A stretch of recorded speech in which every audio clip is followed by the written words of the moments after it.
Friends, कैसे हैं आप सब। तो आज हम पढ़ेंगे जियोग्राफी के क्वेश्चन। तो देखिएगा, आज का पहला क्वेश्चन है, भारत में कुल कितने राष्ट्रीय राजमार्ग है और उनकी कुल लंबाई कितनी है। तो उनकी लंबाई 40,000 किलोमीटर है और राष्ट्रीय राजमार्ग 64 है। तो इसका आंसर ऑप्शन डी हो जाएगा। इसका एक्सप्लेनेशन है कि 2001 से लेकर 2 में राष्ट्रीय राजमार्गों की संख्या 64 थी और लंबाई 40,000 किलोमीटर थी। 31 मार्च 2019 की स्थिति के अनुसार भारत में कुल 599 राष्ट्रीय राजमार्ग हो गए हैं और वार्षिक रिपोर्ट के अनुसार देश में राष्ट्रीय राजमार्गों की कुल लंबाई कितनी हो गई है। तो 1,44,955 किलोमीटर है। अगला क्वेश्चन दिया है कि भारत में सबसे पहले रेल मार्ग तैयार कब हुआ था। तो 1853 ईस्वी में तैयार हुआ था। इसका आंसर ऑप्शन ए हो जाएगा। जो कहाँ से, तो मुंबई से लेकर थाने तक चला था और उस समय वायसराय कौन था। तो उस समय वायसराय डलहौजी था और उसने सर्वप्रथम 1853 में रेल मार्ग को शुरू किया था। 16 अप्रैल 1853 ईस्वी को मुंबई से थाने के बीच पहली ट्रेन चली थी और यह ट्रेन मुंबई के जो बोरिंदर स्टेशन है वहाँ से 14 सवारी डिब्बों में 400 मेहमान यात्रियों को लेकर 34 किलोमीटर की दूरी तय करके थाने स्टेशन पर पहुंची थी। अगला क्वेश्चन दिया है कि बड़ी लाइन की 2 पटरियों के बीच की दूरी कितनी होती है। तो 5.5 फीट होती है। इसका आंसर ऑप्शन बी हो जाएगा।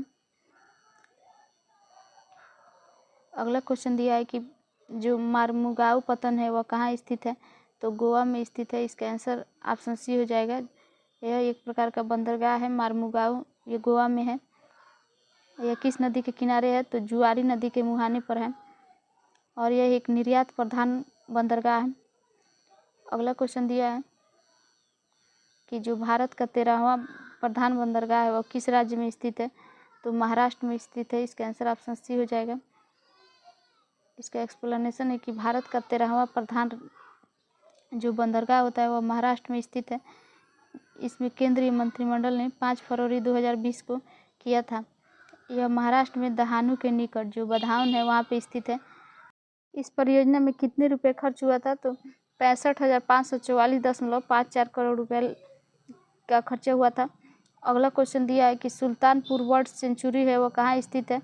तो गुड़गांव में स्थित है। इसका आंसर ऑप्शन सी हो जाएगा। जो सुल्तानपुर राष्ट्रीय उद्यान है उसका पहले क्या नाम था।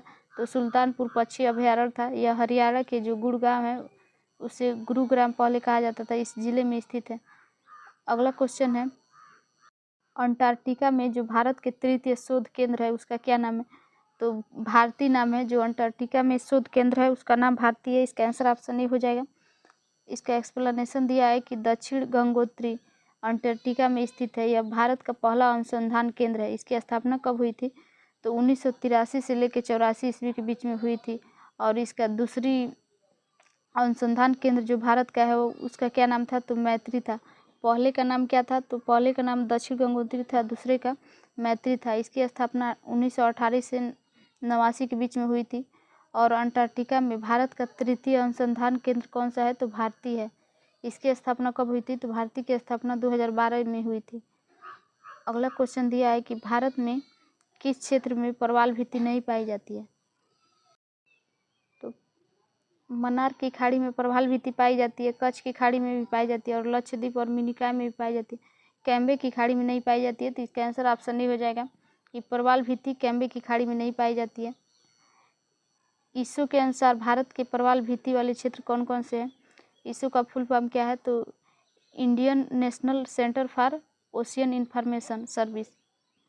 और इसके अनुसार प्रवाल भित्ति कौन कौन से है। तो कच्छ की खाड़ी, मलवन क्षेत्र, लक्षद्वीप द्वीप समूह, मन्नार की खाड़ी और अंडमान निकोबार द्वीप समूह। अगला क्वेश्चन है, तो फ्रेंड्स इसका क्वेश्चन समाप्त हो गया है जियोग्राफी का। और इसके बाद से देखिएगा भारतीय अर्थव्यवस्था का क्वेश्चन है, तो इसको हम लोग देखेंगे। अगला क्वेश्चन है कि भारत में राष्ट्रीय आय का आंकड़ा निम्नलिखित में से कौन सा कार्यालय संस्थान जारी करता है। तो केंद्रीय सांख्यिकी कार्यालय जारी करता है। तो इसमें इसका आंसर नहीं है, ऑप्शन ई हो जाएगा। उपयुक्त में से कोई नहीं। इसका एक्सप्लेनेशन है कि केंद्रीय सांख्यिकी कार्यालय सीएसओ का गठन मई 1951 ईस्वी में किया गया था।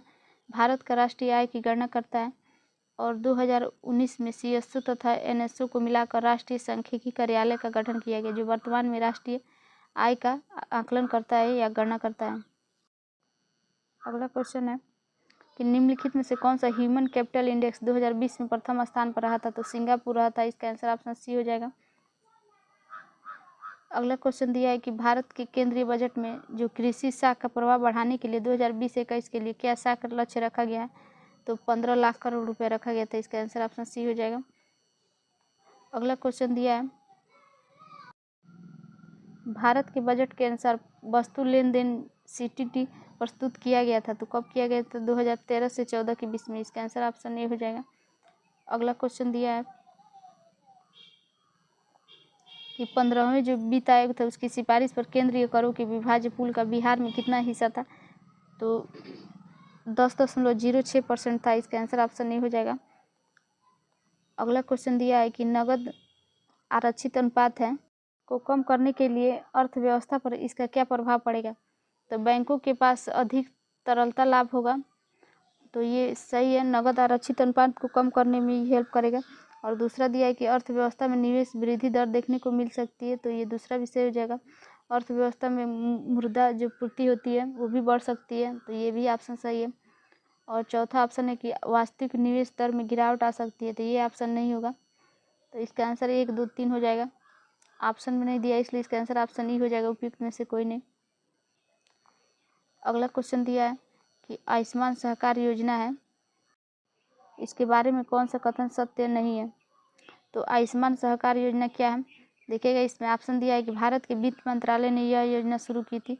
तो ये ऑप्शन गलत हो जाएगा कि राष्ट्रीय सहकारी विकास योजना मंत्रालय ने शुरू की थी। तो ये इसलिए पहला ऑप्शन गलत है। वित्त मंत्रालय ने यह योजना शुरू नहीं की थी। आयुष्मान सहकार योजना यह स्वास्थ्य के बुनियादी ढांचे के निर्माण में सहायता करने की योजना है। तो ये ऑप्शन सही है। यह मुख्य रूप से अस्पताल और स्वास्थ्य देखभाल, शिक्षा के बुनियादी ढांचों की स्थापना, आधुनिकीकरण और मरम्मत नवीकरण को शामिल करती है। तो ये भी ऑप्शन सही है। अगला ऑप्शन है कि यह राष्ट्रीय सहकारी विकास निगम के द्वारा तैयार की गई थी। तो ये भी ऑप्शन सही है। इसमें पूछा था कौन सा ऑप्शन नहीं है, तो ऑप्शन सही नहीं है, ऑप्शन नहीं। तो इसका आंसर ऑप्शन नहीं हो जाएगा। अगला क्वेश्चन दिया है कि जो भारत सरकार ने 2020-21 के बजट में एक नई योजना घोषित की थी, अर्थव्यवस्था के निम्न में से कौन सा क्षेत्र इस योजना से लाभान्वित होगा? तो निर्यात क्षेत्र। इसका आंसर ऑप्शन डी हो जाएगा। अगला क्वेश्चन दिया है कि भारतीय रिजर्व बैंक के अनुसार 2018 से 19 के बीच में भारत सरकार ने विदेशी मुद्रा भंडार को, इसका मूल्य क्या था? तो 4,12,871 मिलियन अमेरिकी डॉलर था। इसका आंसर ऑप्शन डी हो जाएगा।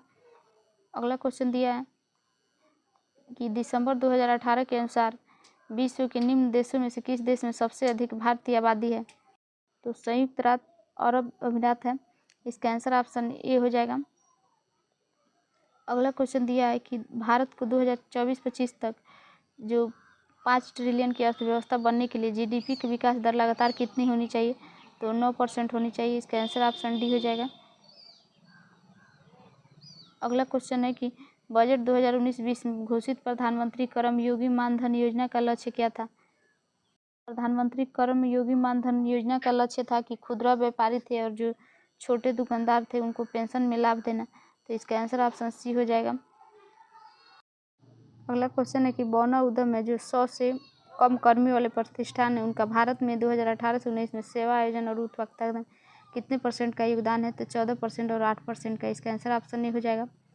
अगला क्वेश्चन दिया है कि वित्तीय वर्ष 2018-19 में भारत के कितना % ग्रामीण परिवार शौचालय उस तक पहुँचे और उसका व्यवहार करते हुए पाया गया? तो 93% पहुँचे और 96% तक व्यवहार करते हुए पाया गया। तो इसका आंसर ऑप्शन ये हो जाएगा, उपयुक्त में से एक से अधिक।